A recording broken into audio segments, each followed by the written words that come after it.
Pambansang Awit ng Pilipinas. Kayang mag-ibig, helas ng sinakalan, alam ng puso, sa titik mo'y buhay. Lupang hinirang, tuyag ka ng magiting, sa manlulupin, di ka pasisingin, sa nanagang tutok sa simoy at sa langit ng bagaw, ay hinatang tula, awit sa pagkayang minamahal, ang isang ng matawad mo'y tagumpay na nagtitingin, ang bituin at araw niya kailan ang ay di magtitingin.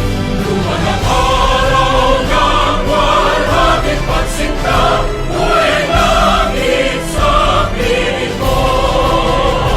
Ang hindi kaya na pagkay mga api, ang mamatay ng dahil sa'yo.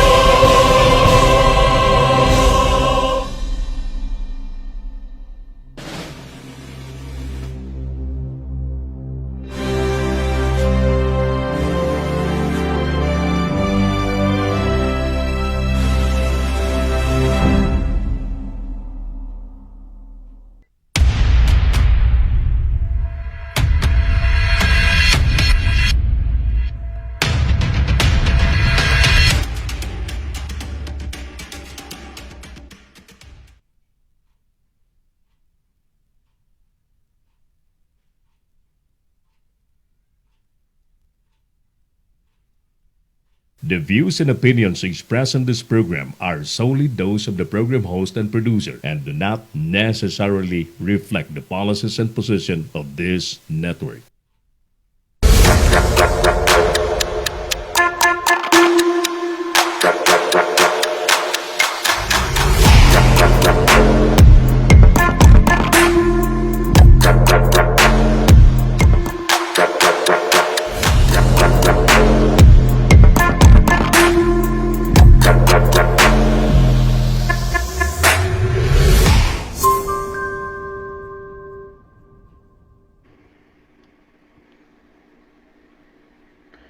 Magandang hapon po sa inyong lahat. Nagbabalik po muli si Papa Angelo, the life mentor. Na-miss niyo ako, no? Today is April 28, 2021, in the year of our Lord. Di ba? Ang ating sitwasyon sa ngayon ay ganun pa rin.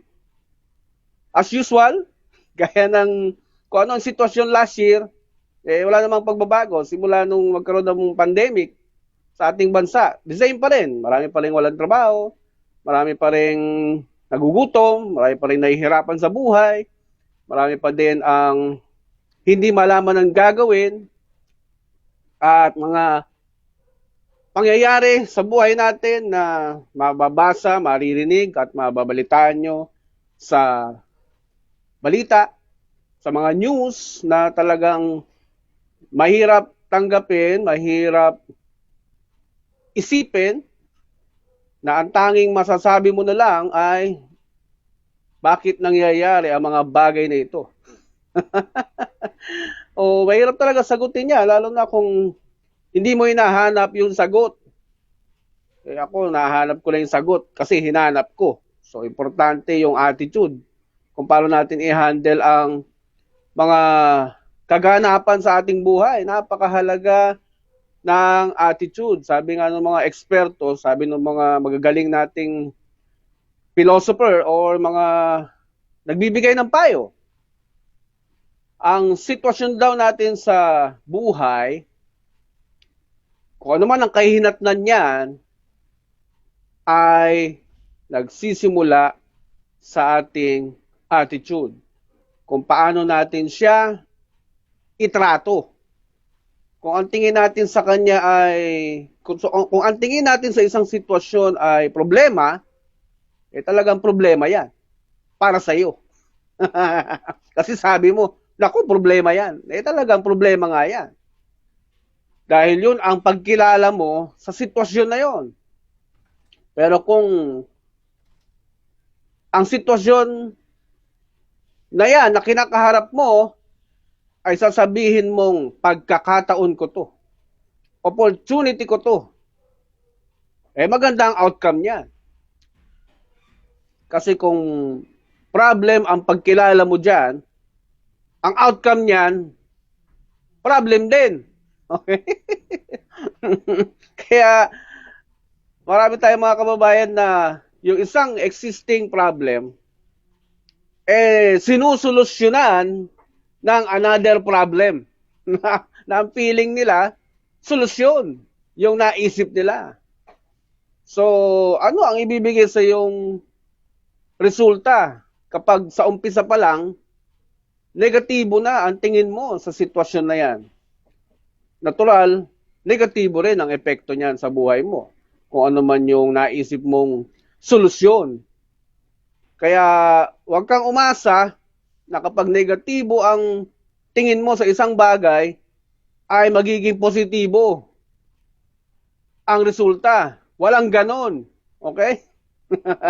Kahit tanungin mo pa, yung mga psychologists, tsaka mga psychiatrists, ang negatibong pananaw ay hindi nagbibigay ng positibong resulta. Okay? Kung positibo ang pananaw mo sa bagay na yan, gagawin mo siyang opportunity, gagawin mo siyang pagkakataon para sa isang magandang resulta.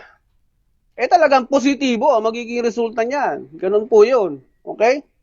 Kahit na maghapon ko tong sabihin sa inyo, yun din ang suma total. Kahit na maghapon ko to ipaliwanag sa inyo, yun din ang lalabas na suma total. Ayon sa iyong treatment, pagkilala, o pag-handle sa sitwasyong hinahawakan mo o ginagalawan mo. Kaya ngayong araw na ito mga kaibigan, ang ating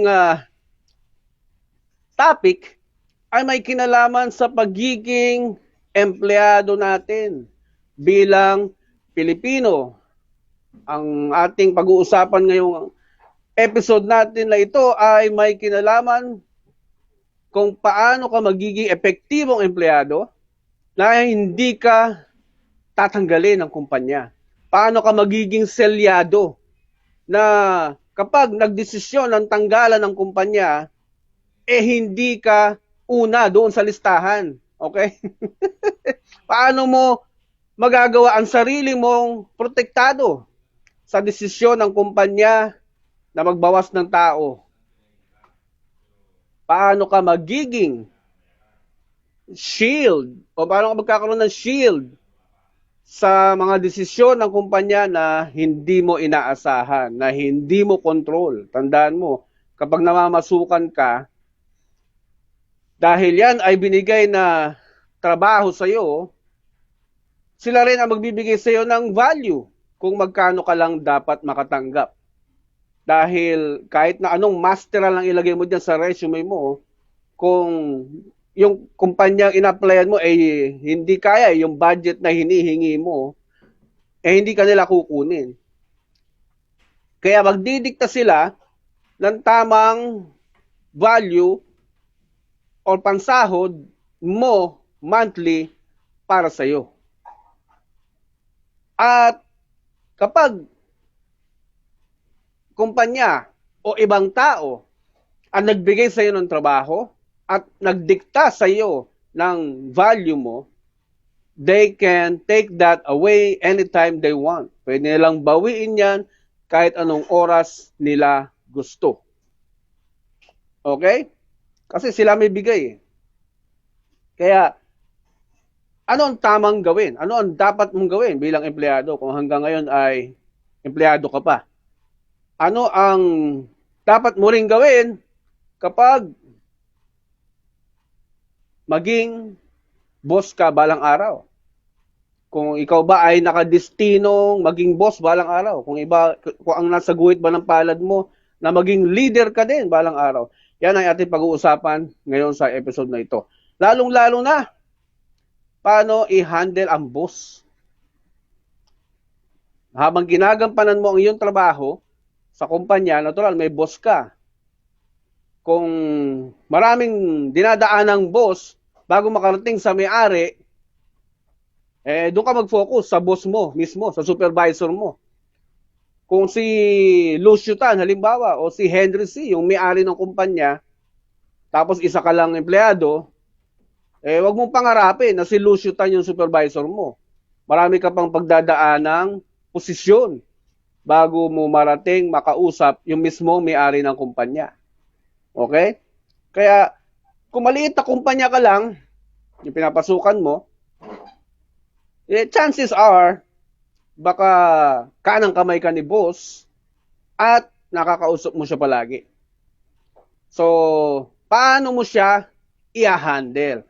Paano mo patatakbuhin ang sarili mo sa kumpanyang hindi mo pag-aari? Yan po ang ating pag-uusapan ngayon. Napakaganda. I-share po ninyo, i-like and share ang video na ito at siguradong marami kayong matututunan na sigurado magpapabago ng inyong buhay dahil ang pinag-uusapan natin dito is laging for long-term effect, for lifetime effect yung ating pinag-uusapan dito sa programang ito, hindi lang temporary solution sa lifetime na problema. Ang binibigay po natin dito ay long-term solution para sa lifetime na problema. Okay?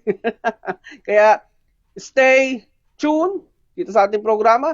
Paki-share po ninyo ang ating video para mas marami tayong makausap.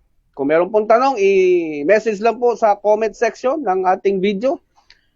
At pag-uusapan po natin, paano ba magiging happy si boss sa akin. Sa English, how to make your boss happy. Bibigyan ko kayo ng 20 paraan. 20 ways to make your boss happy. Okay? Bilang empleyado. Ano pa ang tutulong ko sa inyo ngayong araw na to? Paano mo kikilalanin ang boss mo? Paano mo i-manage ang boss mo? Aside dun sa paano mo siya gagawing masaya all the time. Okay? So, yan po ay pag-uusapan natin. Lalo-lalo na kung paano ka magiging boss balang araw. Tingnan natin yung mga dapat mong gawin at ihanda. Baka balang araw, maging leader ka din, maging boss ka din ng iyong sariling kumpanya. Pag-usapan po natin yan sa pagbabalik po ni Papa Angelo, the Life Mentor.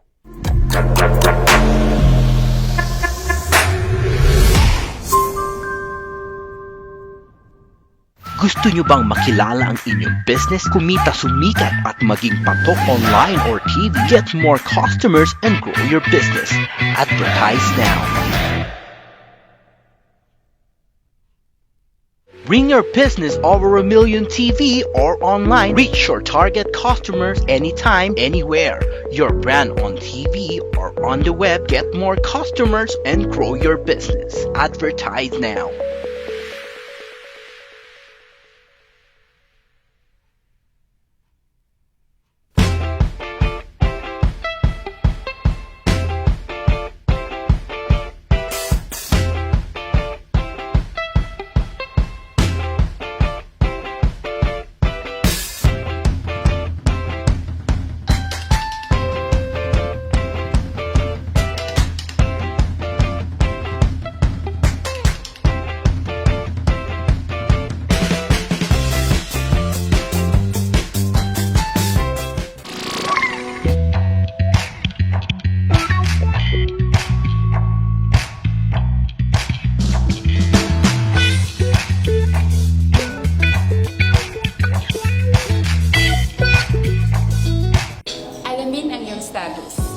Sama-sama nating labanan ang epidemya ng HIV sa Pilipinas. Ako po si Patricia Shirley Santos at lagi po tayong manood sa Leader News Philippines.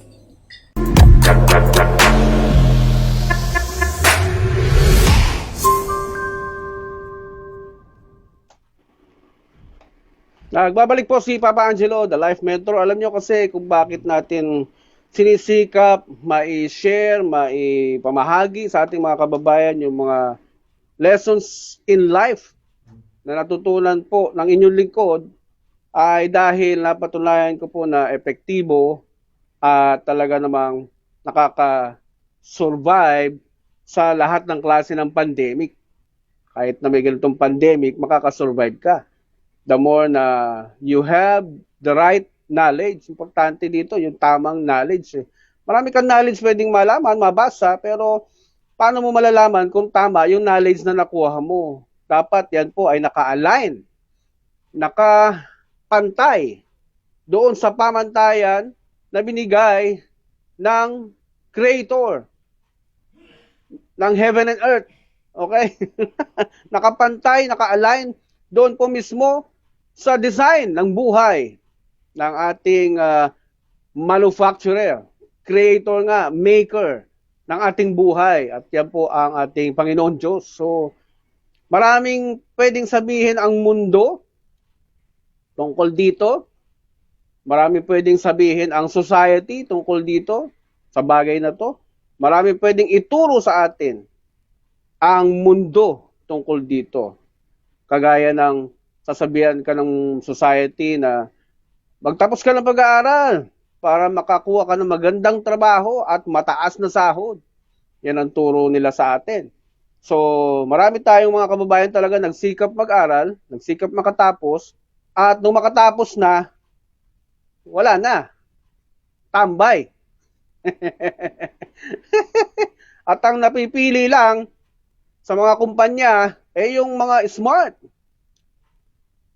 Yung mga nasa unahan, nasa top 10. Yan ang kadalasan na kinukuha ng mga kumpanya na hindi na kailangan mag-apply yan. Inaabangan na nila yan sa graduation rights. Di ba? Kung sino yung makita nila doon na valedictorian, summa cum laude, magna cum laude, naku, may mga malalaking kumpanya na nakaabang na dyan sa gate ng eskwelahan para alukin ng trabaho kung sino man yung mga umaakyat sa stage na yan. So, paano kung hindi ka summa cum laude? Paano kung hindi ka magna cum laude or valedictorian? Paano ka magkakaroon ng magandang trabaho, di ba? Kahit na college graduate ka, ang bagsak mo, clerk. Masakit pa niya kung hindi ka pa nakagraduate, ang bagsak mo ay janitor. At syempre, kung clerk ka lang, tapos wala kang degree, anong chance mo para ma-promote? Ang chance lang para makatanggap ng dagdag na sahod, kapag ikaw ay na-promote. Di ba? Kung hindi ka na-promote, hindi mo ini-improve yung sarili mo, kung anong sahod mo last year, or 2 years ago, or 3 years ago, yun din magiging sahod mo. Kahit umabot ka pa ng 5 years dyan. At hanggat hindi ka umaangal, hanggat hindi ka nagre-reklamo, hindi ka tataasan. Pag tinaasan ka ng sahod, dagdagan mo ng 10 piso yan si Papa Angelo na yan. Reklamo na reklamo. So, yun ang mga pwede madagdag sa sahod mo. 10 pesos a day, 20 pesos a day. Maswerte ka pag umabot ng 20 yan, additional. Okay? Dahil bawat sentimo sa kumpanya ay napakahalaga. So, here's the world telling us, magtapos, kumuha ka ng diploma, mag-apply sa magandang kumpanya, at magkaroon ka ng mataas na sahod. Matutupad lahat ang pangarap mo. Pero, paano naman yung mga hindi natanggap sa trabaho, na tambay, naiwang nag-iisa, naiwang apply kahit saan? Paano naman sila? So, yan po ang sinasabi ng mundo. Pag sinabing mundo, ay nandyan ang ating society, nandyan ang ating eskwelahan, nandyan ang ating simbahan, nandyan ang iba't ibang organisasyon. They are all composed of society, mga tao sa paligid natin, kasama na ang kapitbahay mo, kaibigan mo, at minsan magulang mo pa. Magulang natin. Kaya, pag naiwan ka na nag-iisa, let's say, ginawa mo na yon, nagtapos ka na, may degree ka na, nag-a-apply ka na, wala kang makitang trabaho. Pag naiwan ka na nag-iisang ganyan, at tinanong mo sila, bakit? Sabi nyo, pag nakagraduate na ako, magkakaroon na ako ng magandang trabaho, pero wala pa akong trabaho. Magtatago na yung mga yan. Hindi mo na makakagilap yung mga yan. Kasi hanggang dun lang yung kaya nilang sabihin sa'yo. Maswerte ka kapag ni-refer ka sa kaibigan. Nagkaroon ka pa ng utang na loob. Ni-refer ka sa trabaho mo. Di ba? Imbis na wala kang utang na loob, balang araw, uutangan ka niyan. O, binigyan kita ng trabaho, di ba? Ni-refer kita, di ba? Oh. Here is the society, the world, telling us like that. Pero, anong sabi ng Diyos? Mas higit pa ang sinabi ng Diyos diyan. Mas marami pang paraan na magagawa ka kapag pinakinggan mo, or mas pinakinggan mo, mas pinaniniwalaan mo ang Diyos na lumikha sa iyo. Mas marami ka pang pwedeng magawa. Hindi lang pag-a-apply. Okay? Pero kung ngayon ay lumalabas na empleyado ka pa rin, wala kang maisip na negosyo para sa buhay mo, para sa sarili mo, may mga dapat kang malaman. Kasi baka pag nalaman mo na mga bagay na to, bigla mong matuklasan ang iyong opportunity or pagkakataon na kaya mo rin palang magtayo ng sarili mong negosyo. So ito ang mga i-share ko sa inyo. 20 ways o 20 na paraan to make your boss happy. Number 1, understand the vision and mission of the company. Kailangan naintindihan mo yan. Yan ang unang-una mo nga alamin kapag ikaw ay in-interview. Do you have any question? Sabihin sa'yo ng interviewer, naku, dapat magpapa-impress ka na dyan. Ano ang una mong itatanong? What is the vision and mission of the company? Yan ang unang-una mong itatanong. Naku, pag yan ang narinig sa'yo, baka hindi ka na pasagutin. You're hired. Can you sign the contract now? Diba? Pag tinanong mo, how much salary can you pay me? Naku, patay ka na. Tilapon ka na yan. Tapatawag na yung gwardiya, guard! Palabasin nga ito. There's something wrong. Bakit? Kasi sarili mo lang iniintindi mo magkano salary dapat mo matanggap. Wala ka pa nga pinatutunayan Gusto mo nang bigyan ng value sa sarili mo. O kahit na sabihin mong napakarami mo ng work experience, ba't ka naglilipat? Ano nangyari doon sa pinasukan mo? So nagkakaroon ng doubt ang kumpanyang nilalapitan mo uli. Okay? Importante na alam mo yan, vision and mission of the company, dahil dyan mo ibabase, i-align yung iyong mga ginagawa sa iyong task, sa iyong responsibility. Kasi baka naman nagpapa-impress ka sa kumpanya, yung ginagawa mo hindi naka-align dun sa mission and vision ng kumpanya. Dahil gusto mo magpa-impress kay boss Hindi ma-impress ang boss mo doon. Okay? Sasabihin lang sa'yo, itong si Mr. Reyes na to may sariling diskarte. Ano ba gusto niya mangyari? Gusto ba niya akong palitan dito? Diba? Yun ang sasabihin sa'yo ng boss mo. Personally, ako po ay namamasukan na simula noong 1990. Okay?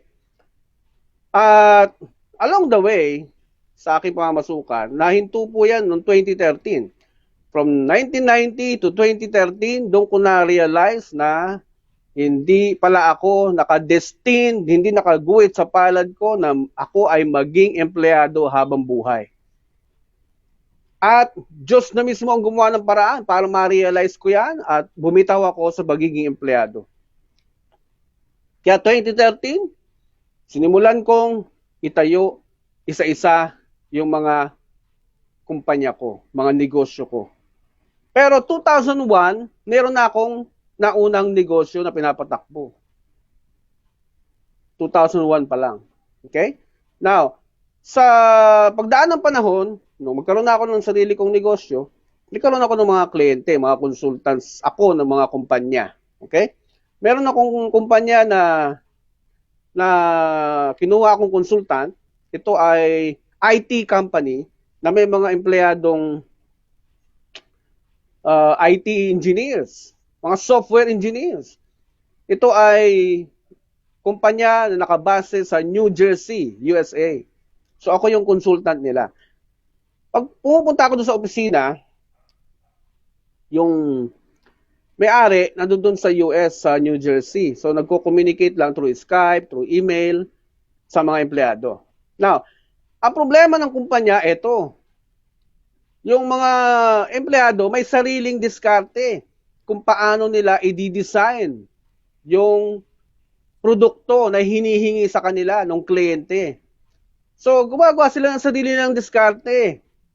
Eto si boss, nagbibigay na ng instructions kung paano gagawin yung produkto na hinihingi, inaasahan ng mga kliyente.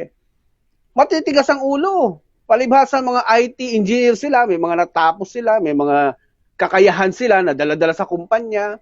Hindi nila sinusunod yung gusto ng boss.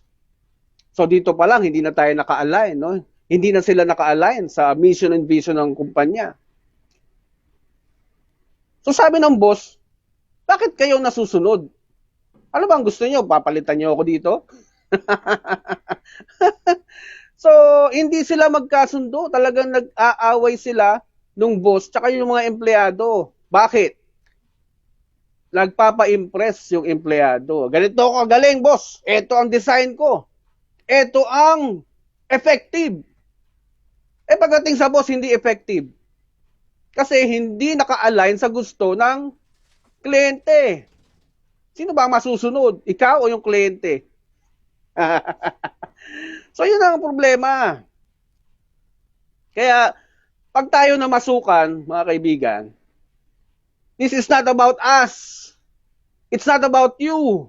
Pag namasukan ka, it's about the company. It's about your boss. It's about his business. It's not about your needs. No, it's not even about your pangangailangan sa buhay, sa pamilya. Namasukan ka eh. Pangalawa, be dependable. Pag sinabing dependable, maaasahan ka dapat sa lahat ng oras. Pag kailangan ka ng boss, dapat nandun ka. Namumroblema siya sa kliyente niya, kailangan niya ng tulong, dapat nandyan ka. Be dependable. Okay? Number 3, take ownership. Dapat aariin mong sa'yo yung kumpanya. Dapat ang feeling mo every time magre-report ka sa trabaho, kahit na magulang mo pa may-ari niyan, dapat tratuhin mong sa'yo yung kumpanya. Mamahalin mo siya, yung mga gamit. Iingatan mo yung lahat ng kagamitan na binibili ng kumpanya, ng boss mo. Lalo na kung manager ka. Your boss expects you to return the value of his properties even double. At hindi para lumain, sirain. Okay? Ganun po yun. Pag namamasukan tayo. Number 4, stay organized. Umpisahan mo yan sa iyong sarili. Dapat organized ka na pagpasok mo sa trabaho. Mesa mo, dapat hindi messy. Mesa, hindi messy. Okay? Organize yung mga gamit. Masarap tingnan, masarap panoorin yung isang lugar na kaaya-aya sa paningin, di ba? Sarap sa feeling. Kung makikita ng boss mo na kalat-kalat yung files mo, napakagulo ng gamit mo, ako, dagdag sakit sa ulo yun. So, stay organized. Number 5, be punctual. Maging punctual sa pagre-report. Pag sinabing 7 a.m., nandito ka na. Pag sinabing 8 a.m., nandito ka na sa opisina. Dapat, hindi ka lalampas na 8:01. Hindi ka lalampas na 8:02. Okay? At kapag may grace period na 15 minutes, naku, huwag mong inaabuso yan. Okay? Ang daming empleyadong ganyan. Dahil may grace period, darating 8:15 talaga. Pag dumating siya ng 8:16, makikipag-away pa yan sa HR. Ganyan ang Pilipino.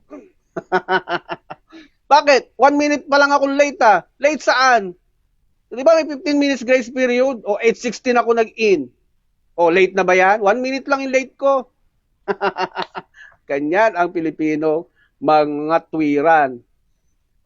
Number 6, be resourceful. Ano ba yung resourceful? Dapat ikaw yung unang makakakita ng solusyon sa bawat problema. Hindi yung lalapit ka sa boss mo, problema yung dala-dala mo, wala kang dalang solusyon. Pinapasa mo lang sa boss mo yung problema eh. Boss, ikaw na bahala dito. Di ko alam. Ba't pa kita hinire? Di ba? Eh bukas niya wala ka ng trabaho. Kasi gusto mo lang, relax ka lang. Pagdating ng 15 at 30, may matatanggap ka sa ATM mo o may tatanggap kang payroll. Di ba? Ayaw mo ng problema, ayaw mo nang na-stress. Eh, anong silbi mo? Ba't ka pa hinire, di ba? Kaya, ikaw yung unang-una sa listahan talagang tatanggalin pag nagkaroon ng chance. Para hindi sila makasuhan. Okay? Unang-una ka sa listahan talaga. Number 1. Number 7, keep a clean workplace.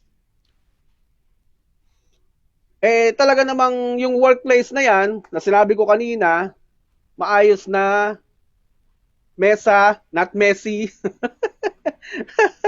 Para makapag-isip ka ng maayos. Okay?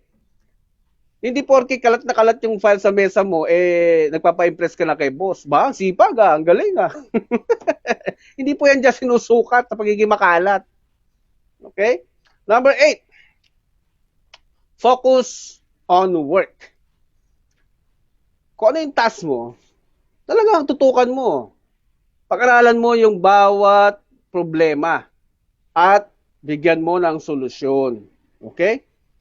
Dapat naka-align ka dun sa objective ng proyekto, ng project, to the satisfaction of your client, not to your satisfaction. Mindset ang problema nating mga empleyado tayong mga Pilipino. That's our problem. Tamang mindset. Ginawa nating tungkol sa atin yung kumpanya, hindi na tungkol sa kanila. Hindi na tungkol sa may-ari. Naging tungkol na sa iyong pangangailangan, sa iyong needs. Needs na magpasikat, needs na magpa-impress, needs ng pamilya mo. That's our problem. Oh. Number 9, radiate positivity. Radiate positivity. Dapat kapag may problema sa opisina, ang treatment mo, ma-challenge ka dapat dyan. Di ba? Meron kang alam na solusyon. Naku, kailangan ko ng tulong. May nakikita akong solusyon pero kailangan kong tulong ninyo. Mga team members. Ito ang solusyon Ilatag mo sa kanila, then tingnan mo kung ano yung komento nila. Kung ano pwede nilang idagdag, baka meron kang hindi nakikita na nakikita nila tungkol dun sa problema. So, make them involved. Okay?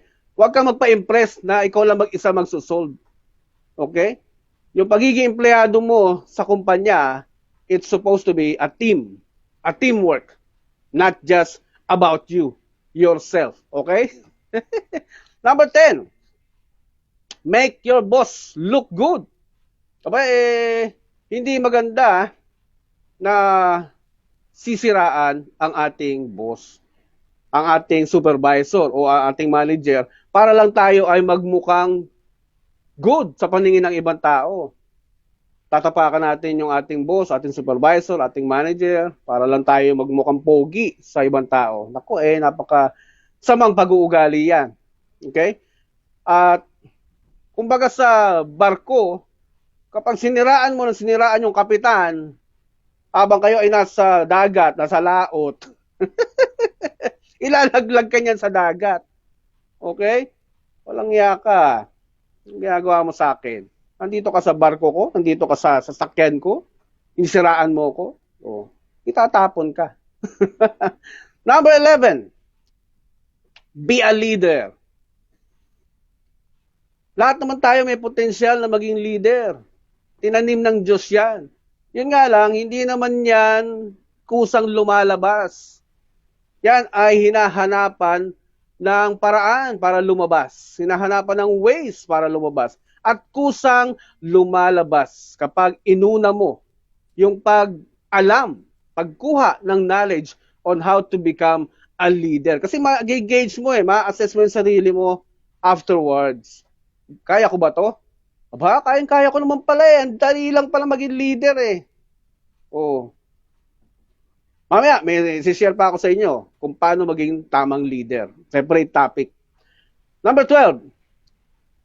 Know the industry or business. Yung pinapasukan mong kumpanya, dapat alam mo yung industriya na yan, yung ginagalawan ng kumpanya, yung kanilang linya. Ano ba ang pinagsisilbihan natin? Sino ba ang pinagsisilbihan natin? Ano ba yung binibigay nating serbisyo sa kliyente?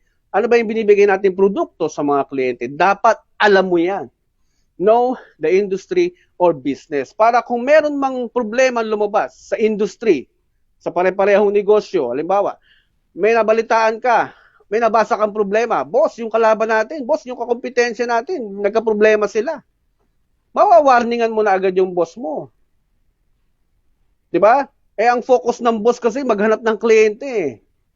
Ikaw, bilang empleyado niya, ay ini-expect niya, inaasahan niya na maging observer sa paligid. Para kung merong man threat sa kumpanya, merong threat sa negosyo, malayo pa lang masasabihan na siya. At talagang magiging happy si boss kapag pinaalam mo yan sa kanya. At siguraduhin mo lang na kapag tinanong ka niya, ganun ba? Talaga? Nangyari sa kanila yon? Anong pwede natin gawin para hindi mangyari sa atin yan? Dapat may naka-ready ka ng sagot. Para hindi na mag-iisip si boss. Kaya ka nga hinayar para tulungan siya mag-isip. Okay? Pag sumagot ka ng, hindi ko rin alam, boss Nawala yung happiness, biglang mapapalitan ng sadness. Okay? Ano ba 'tong tao ko? Magaling lang mag-report. Pero pag tinanong mo na sa solusyon, wala lang may sagot. Okay? So, number 12, know the industry or business. Number 13, save the company money. Hindi ka nandyan sa kumpanya para lustayin. Para lustayin yung lahat ng kapital, ng investment ng kumpanya. Para lang ubusin. Nako, hindi ka hinayar para sa ganong purpose. Na, marami naman pambili yung kumpanya Marami naman budget tong kumpanya Dahil nasa malaking kumpanya ako Nako, kung ganyan ka mag-isip, tapos mandadamay ka pa, baka pati mga kasamaan mo empleyado, madamay pa. Balang araw, dahan-dahan babagsak yung kumpanya.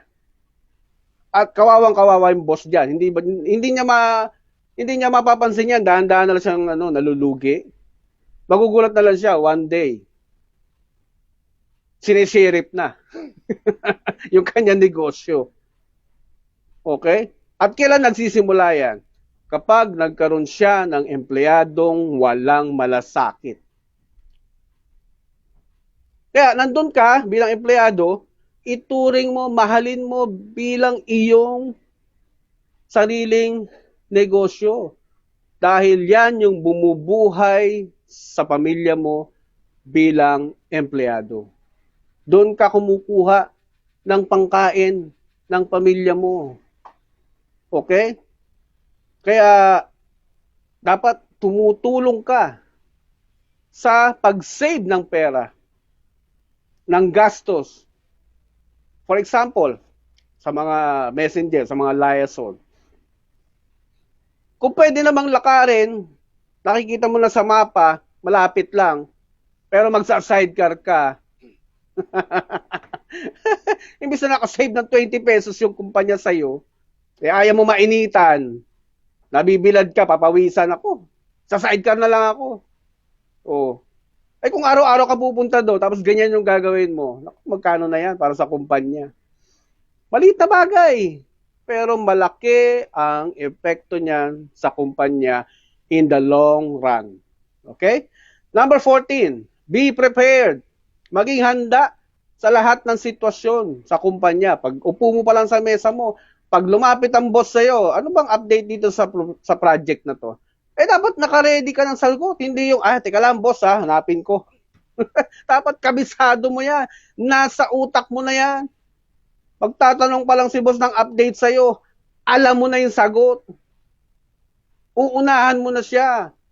Kaya pag nalaman ni boss kagad yan sa ibang tao o sa ibang, halimbawa siya yung nag-initiate para malaman niya yung update, anong silbi mo? Okay? Be prepared. Number 15, take the initiative. Pag mayroong problema, may nakikita ka problema sa kumpanya, mag-initiate ka na. Hindi magtatanong ka pa sa boss na, boss, ano ba gagawin ko dito? Take the initiative. Unahan mo na yung solusyon na alam mong the best. Pero kung may involved na malaking gastos, ipaalam mo muna sa kanya. Okay? Kung wala kang gagastusin dyan sa initiative na gagawin mo, then your boss will be happy. Pero kung may involved ako, ipaalam mo muna sa kanya. Otherwise, ay nako, mag-aaway kayo niyan ng boss mo. Okay? Number 16, go the extra mile. Go the extra mile. Huwag kang manatili sa kahon. Okay? Na kung ano lang ibinigay sa yung trabaho, yun lang gagawin mo. Naku, kung meron ka naman maitutulong sa kabilang department, tapos na yung mga ginagawa mo, nakatambay ka na lang, nagse-cellphone ka na lang, naku, bayad pa yan ng kumpanya. Punta ka sa kabilang department, baka kailangan nila doon ng taga-Xerox, mag-volunteer ka. Okay? Binabayaran yung bawat minuto mo sa loob ng kumpanya. Go the extra mile. Okay? Number 17, treat customers well.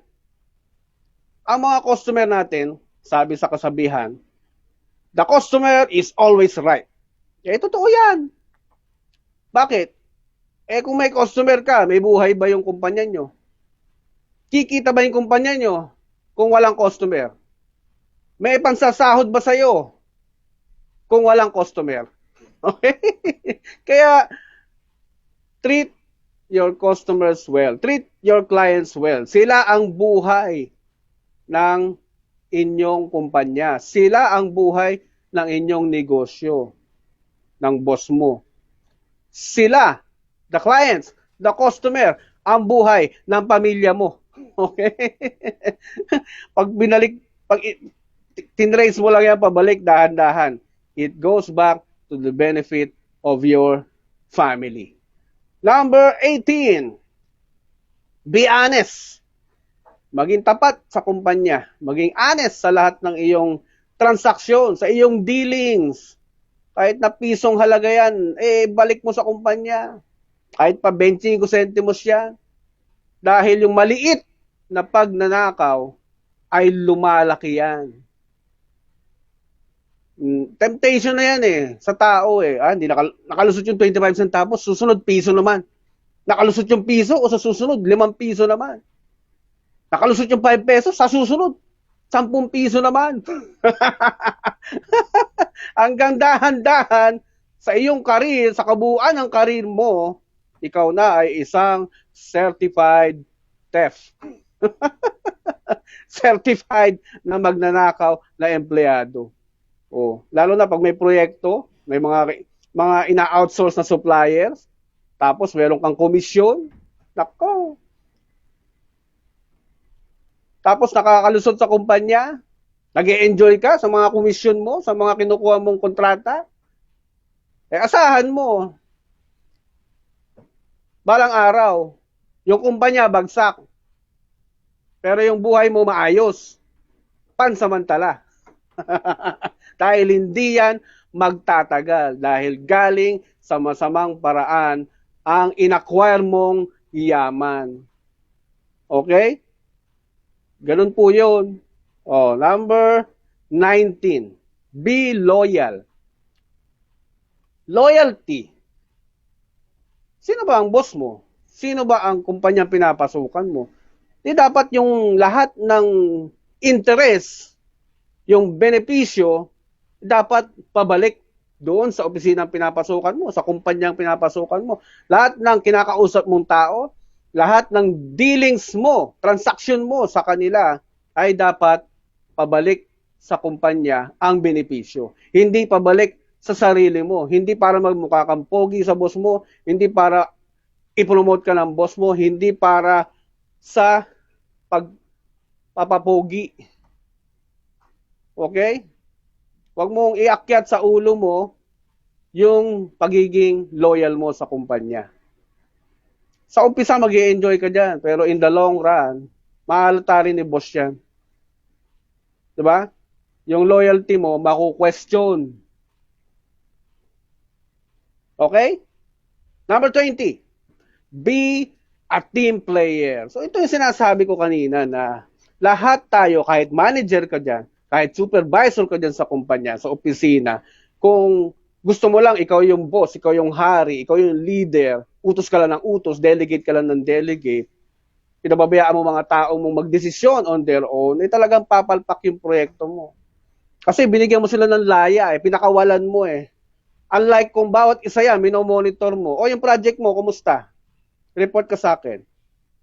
May problema sir eh. At kadalasan yung mga empleyado, ito tandaan nyo, kadalasan, kapag hindi mo tinanong, hindi mo malalaman yung problema. Kasi itatago nila yan sa'yo bilang supervisor nila. Mahihiya silang sabihin na may problema. Kapag hindi kayo nagmi-meeting bilang team, hindi mo malalaman na may problema na pala, tapos lumalaki na. O, gumagastos na ng malaking kumpanya. Lumalaki na yung apoy. O, wala na. Lugi na, imbes na maraming na-solve na problema. So, yan po yung 20 ways to make your boss happy. 20 ways. Okay? Kaya, yan po ang kailangan na taglay natin bilang empleyado kung paano magiging effective sa pagsisilbi sa kumpanya. Now, paano ba natin malalaman kung tayo ay may potensyal na maging businessman o maging owner din ng isang negosyo o maging leader din ng sarili nating negosyo? Paano natin malalaman yan? Pag-usapan natin yan sa pagbabalik ni Papa Angelo, the Life Mentor.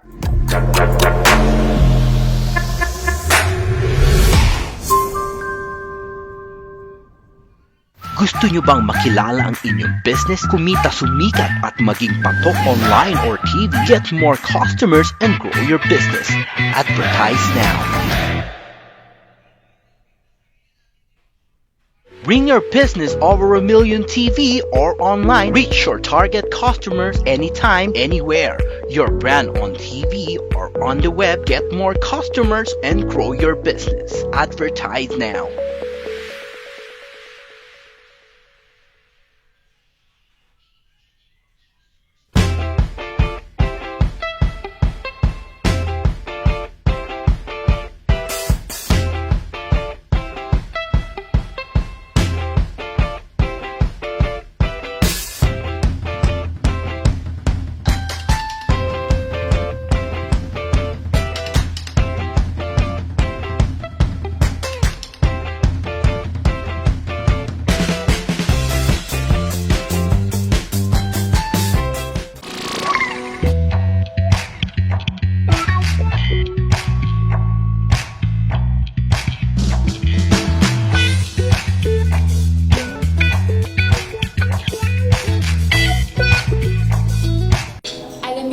status. Sama-sama nating labanan ang epidemya ng HIV sa Pilipinas. Ako po si Patricia Shirley Santos at lagi po tayong manood sa Leader News Philippines.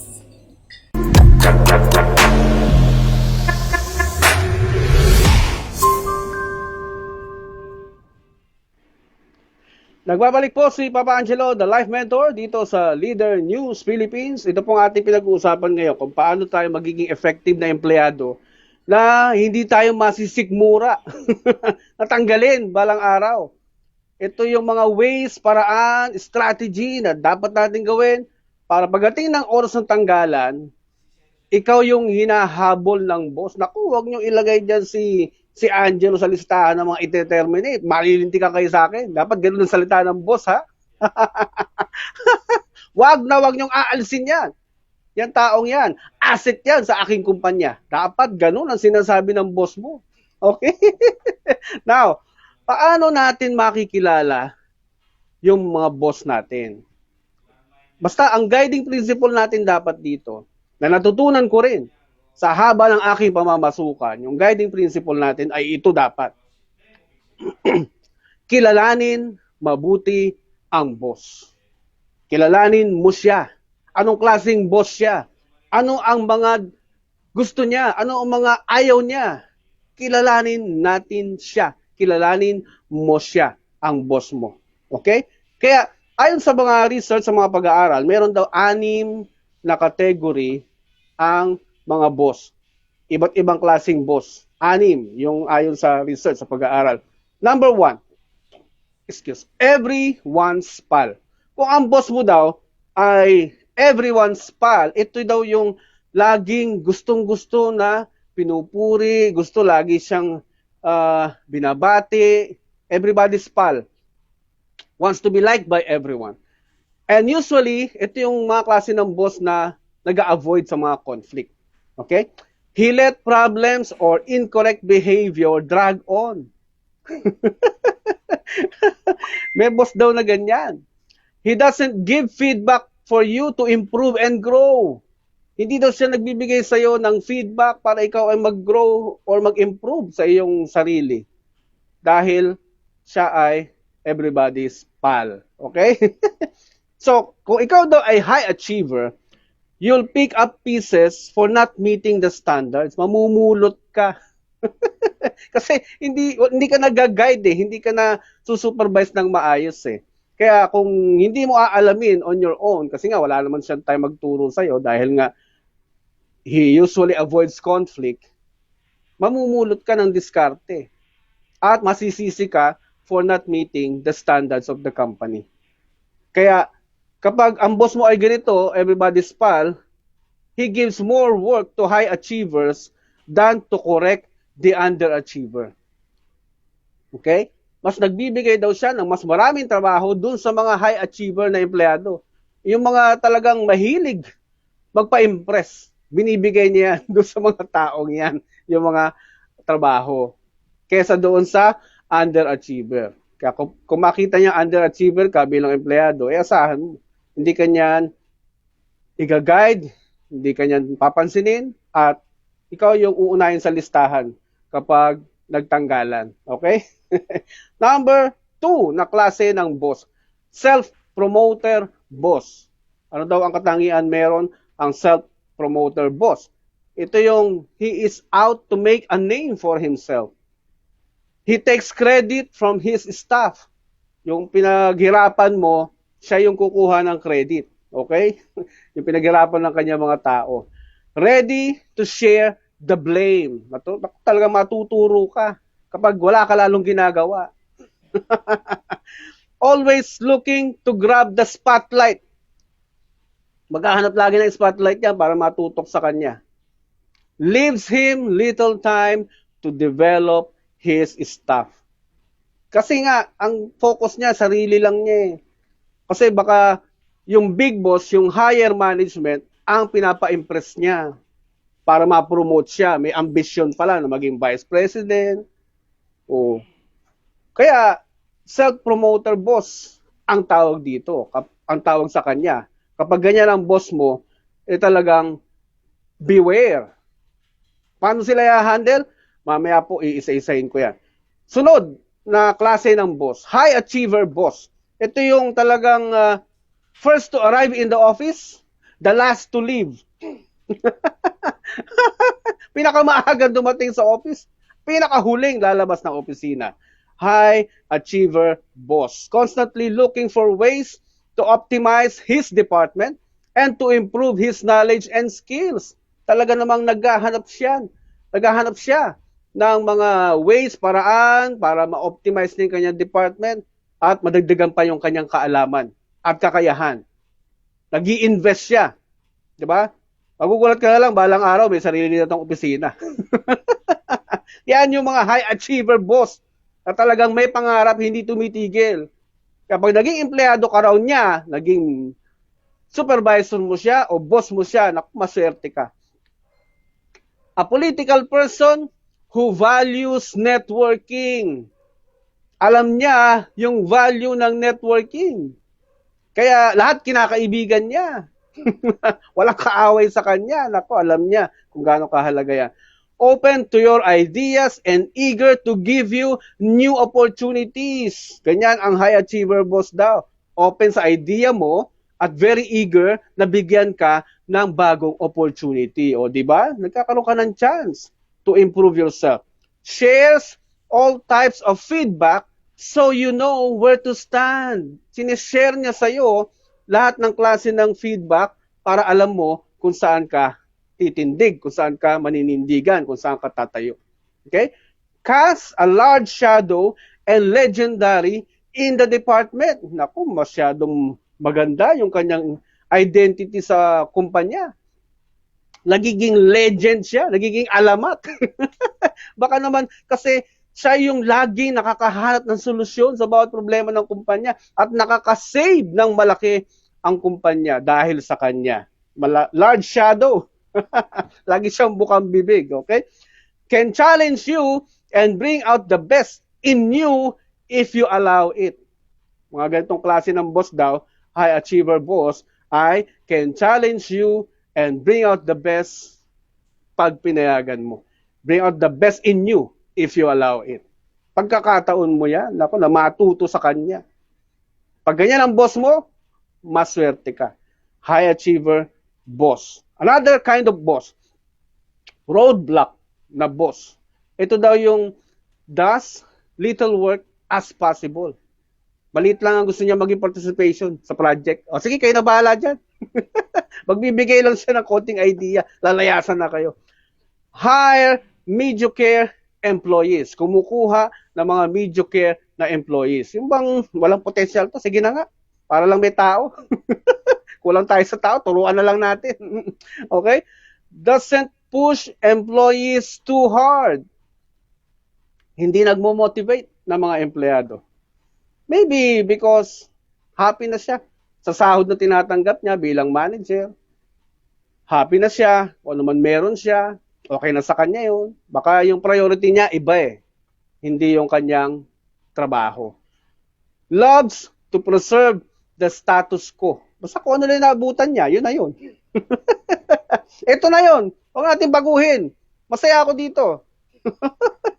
Di ba? Komportable ang ating sitwasyon. Relax lang. Don't panic. Kaya ito yung mga manager din na hindi willing tumanggap o mag-implement ng changes sa mga policy, sa mga sistema ng kumpanya. Pag ganyan ang boss mo, asahan mo, nakakahawa yan. Mahahawa ka rin. Kaya sabi dito, he tolerates mistakes, rework, and inefficiencies. Imagine mo yun. Pati mga pagkakamali, pati ulit ng trabaho, pati inefficiencies, itinotolerate niya. Why? Iba yung priority niya. Okay? If you are ambitious, you are threatening to this type of boss. Kaya kung ambisyoso ka bilang empleyado, may pangarap ka, ikaw ay threat sa ganyang klase ng boss. Roadblock kind of boss. Roadblock boss. He is seldom promoted and seldom hire stars. He is seldom promoted and seldom hire stars. Minsan lang yan ma-promote. Okay? Pag may na-promote na kabilang department, hindi siya yung napili. Okay lang yan.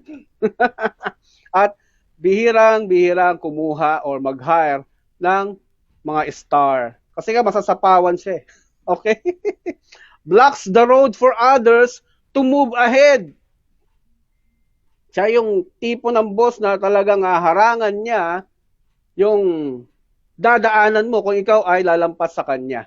Okay? Kung ikaw ay mapopromote kesa sa kanya. He will block it. Holds the department back to meet highest potential. Teka muna, di ba? Ganyan ang attitude niyan. Roadblock na boss. Teka muna, para saan ba yan? Imbis na ma-meet ng kumpanya yung highest potential, yung departamento, pipigilan niya yan. Gagawa siya ng way para ma-discourage yung mga kasama niya sa department. B plus manager. Ito ang isa pang klase ng boss. B plus manager. Ano siya? Most managers fall into this category.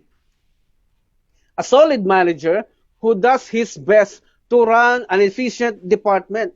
Solid manager na ginagawa niya lahat ng paraan niya, ng best niya para patakbuhin ng maayos yung kanyang departamento. So marami daw ganito.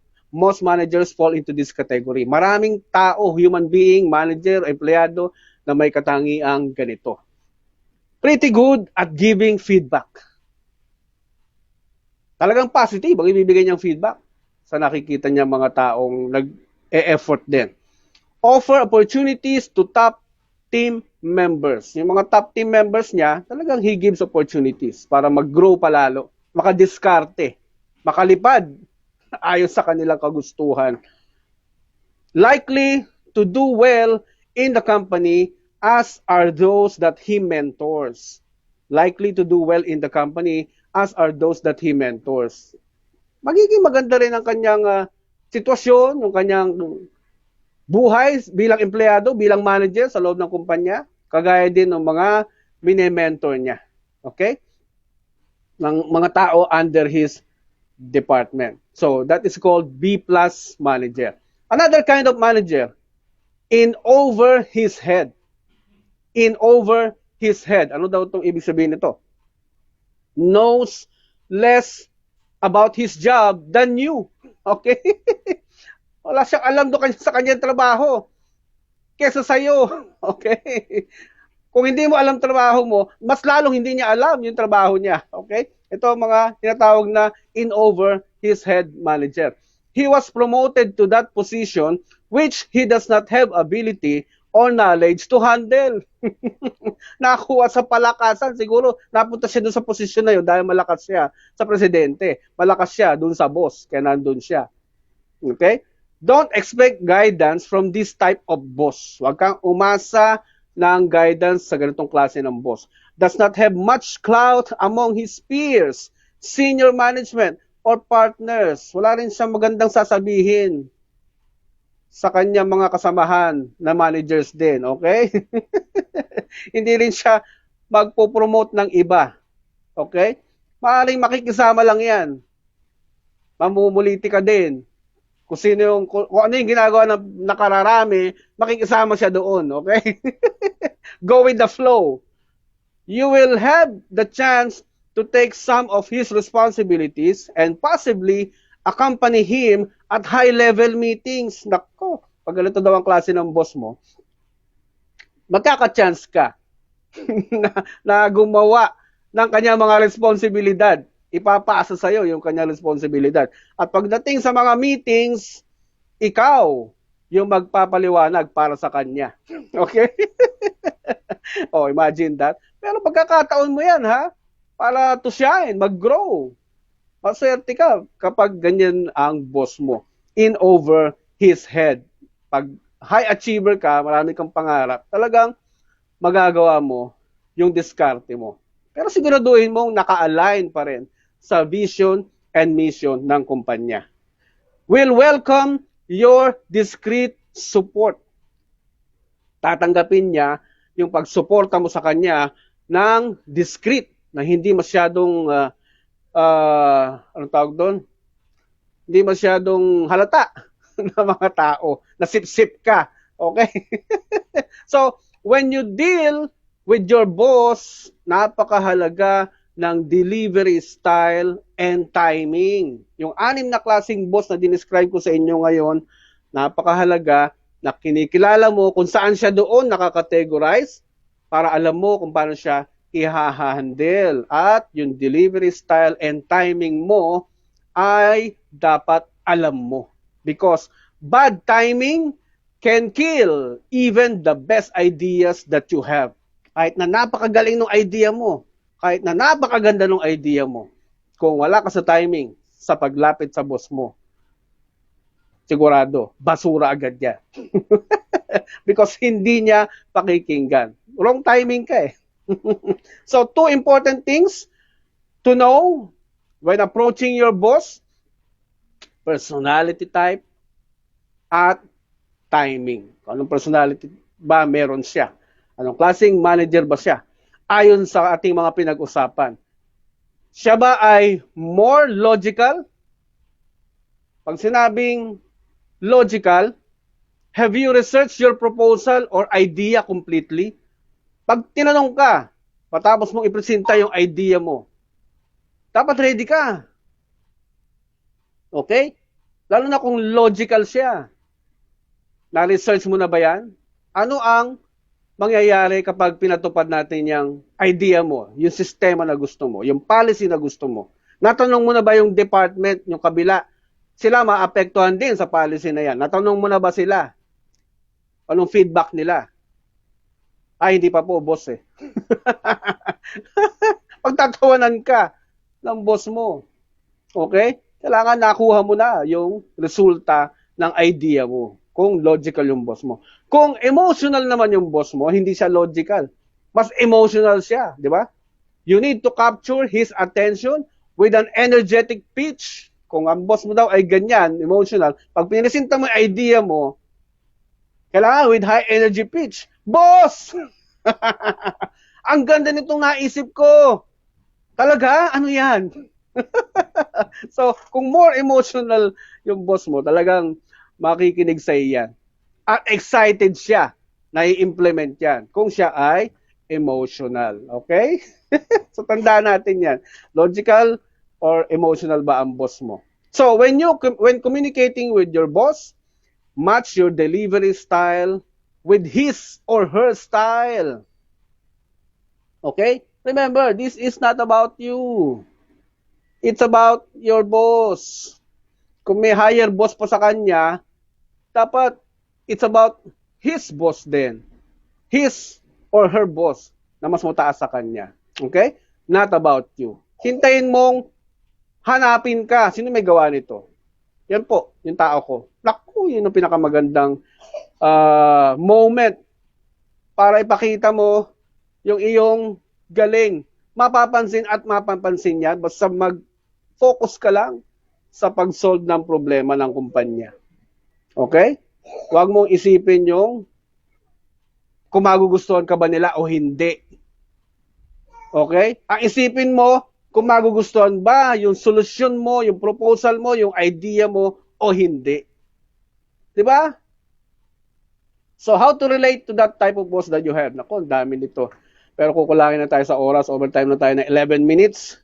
Ito lang po ang aking closing remarks para sa inyo. Itutuloy po natin itong usapan na ito sa susunod na episode. Pero ito po bilang closing remarks, ang ating mundo ay pwedeng magturo ng mga solusyon na pansamantala sa mga lifetime problems.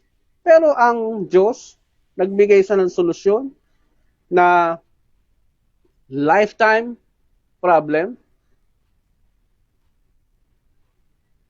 long-term solutions para sa temporary problems. Okay? Nakuha nyo? Ang mundo, magbibigay sa atin ng short-term solutions, kadalasan, para sa long-term problems. Pero ang Diyos, nagbibigay ng long-term solutions para sa short-term problems. Ganon ang mindset ng Diyos. Maliit na problema lang yan.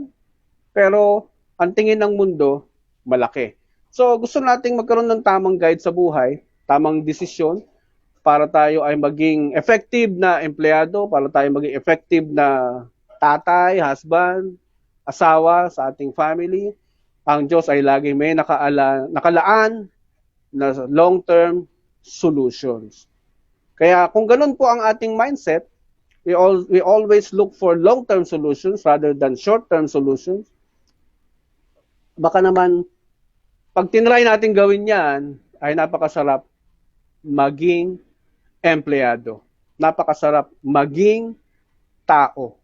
Napakasarap maging tatay o husband sa ating pamilya. Okay? Kaya, kapag natutunan mo lahat ng prinsipyo na yan, ibibigay ng Diyos sa'yo, yung para sa'yo. Tingnan natin ha, basahin ko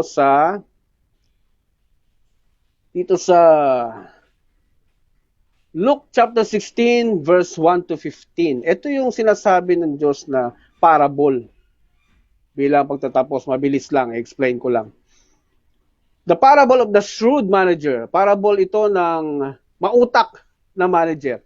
Meron daw isang manager na pinatawag ng isang boss dahil nabalitaan ng boss na nilulustay niya yung kanyang mga ari-arian, yung mga resources ng kanyang opisina, ng kanyang kumpanya. Kaya tinatanggal niya. Sabi niya sa tao niya, "What is this I hear about you?" Luke chapter 16 verse 2. Ano itong nababalitaan ko sa iyo? "Give an account of your management because you cannot be my manager any longer." Hindi na kita magiging manager. So ang ginawa nitong manager, dahil na mawalan siya ng trabaho, naku, ano nang gagawin ko ngayon? Sabi niya, "My master is taking away my job. I'm not strong enough to dig and I'm ashamed to beg." Natatakot o nahihiya daw siyang mag-beg, mangutang, manghingi. "I'm not strong enough to dig. I know what I'll do so that when I lose my job here, people will welcome to me into their houses." So ito yung ginawa daw niya. Yung lahat ng may utang doon sa kanyang boss, inisa-isa niyang puntahan. At anong pinagawa niya? "Sulat mo nga yung utang mo. Magkano utang mo sa boss ko?" Ito 10. "Gawin mong 8. So, nabawasan ng 2 ha. 2 galon yung utang mo kay boss. Gawin mong 8, sulat mo dyan. Pinuntahan pa niya yung ibang may utang sa boss niya, ganun din ginawa niya. Binawasan lahat ng pagkakautang nila sa boss. Anong intensyon ng manager na ito? Para daw magkaroon ng utang na loob itong mga nagkakautang sa boss niya, na mahiya sa kanya, balang araw, makita nila na nag-iisa siya, wala na siyang trabaho, kunin siya bilang empleyado din. Yun ang kanyang intensyon. Okay? Para isang araw, makuha din siyang empleyado nila. Para hindi magutom. Hindi siya magutom kasi may utang na loob sa kanya Pinaliit niya yung utang So sabi ni Jesus Christ dito, sabi niya, the master, sa verse 8, the master commended the dishonest manager because he had acted shrewdly. For the people of this world are more shrewd in dealing with their own kind than are the people of the light. I tell you, use worldly wealth to gain friends for yourselves, so that when it is gone, you will be welcomed into eternal dwellings. Verse 10, whoever can be trusted with very little can also be trusted with much, and whoever is dishonest with very little will also be dishonest with much. So if you have not been trustworthy in handling worldly wealth, who will trust you with true riches? And if you have not been trustworthy with someone else's property, who will give you property of your own? Ito ang parable ni Jesus sa atin. Kaya kung ikaw ay maayos na empleyado, minamahal mo ang trabaho mo, magaling kang dumiskarte, nagmamalasakit ka sa kumpanyang pinapasukan mo, at binibigay mo yung dagdag na value para sa kumpanya, bibigyan ka ng Diyos balang araw ng sarili mong kumpanya at mga tauhan. Yan po ang susi, yan po ang key para tayo ay magkaroon ng sariling negosyo on our own. Mga kaibigan, sana po marami kayong natutunan ngayon sa episode natin. Sana may apply po ninyo ito sa ating buhay dahil ito po ang mga susing binigay ng designer ng ating buhay na may long-term solution at hindi ka magugutom sa kahit anong pandemic ng ating buhay. Maraming po salamat muli sa pakikinig. This is Papa Angelo, the Life Mentor, dito po sa Leader News Philippines. Bye-bye!